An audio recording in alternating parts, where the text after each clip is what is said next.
I've always heard people say, well, I got sent to this prison and it was gladiator school. But he actually talked about what he referred to as gladiator wars. And he said that this would actually come down from headquarters in Sacramento, where they would purposely, intentionally mix inmates that shouldn't be near each other. A lot of times when I interview people who've done prison time, they talk about gladiator school. Yeah. But there's actually something called gladiator wars, where the prisons would intentionally mix inmates on purpose to kind of cause violence. And it would actually come down from headquarters in Sacramento. So this is a real thing? And that is why I resigned. That is why I resigned. That not only is a real thing, I was ground zero. I was boots on the ground. We were mixing them. So you would purposely put Norteños and Sureños together, Crips and Bloods together. More so, even worse, sensitive needs, SNY, PC, protective custody, mixed with general population, GP. That's worse. That's worse. Yeah, you got child molesters, you got rats, you got dudes, dropouts.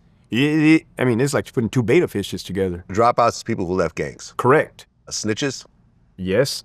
They're all in PC. Yes. What about celebrities? Celebrities are PC for the most part, yes. Do they ever get put into this gladiator war situation? No, I don't know of any celebrity that has been put. I don't know if it's sheer luck or it just didn't happen. They would put rival gangs in the same room to kill each other. They would mix general population with segregated inmates. So they would put child molesters in with general population on purpose. No. And and then havoc would ensue.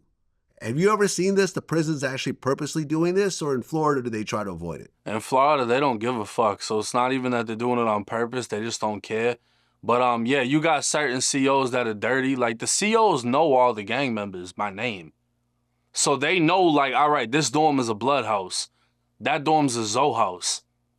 If you're a blood and that CO doesn't like you, he's going to put you in there because he knows you're going to get popped immediately. You know what I mean? And one thing that was happening a lot at Lancaster, I mean, it happens everywhere, but at Lancaster specifically, when we went to war, whoever we're going to war with is who they're selling you with in confinement.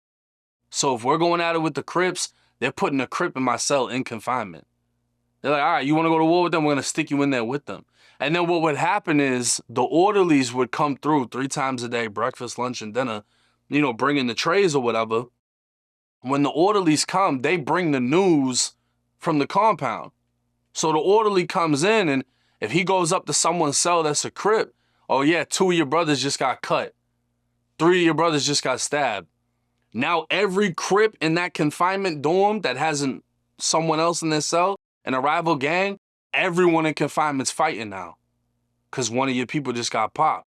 So if I'm in a cell with a rival gang member and we're cordial, we're not friends, but we're obviously stuck in here together, the second news comes to me, one of my brothers just got hit by one of his people, now me and him are going to tear it down in the cell. It's a lot of shit like that.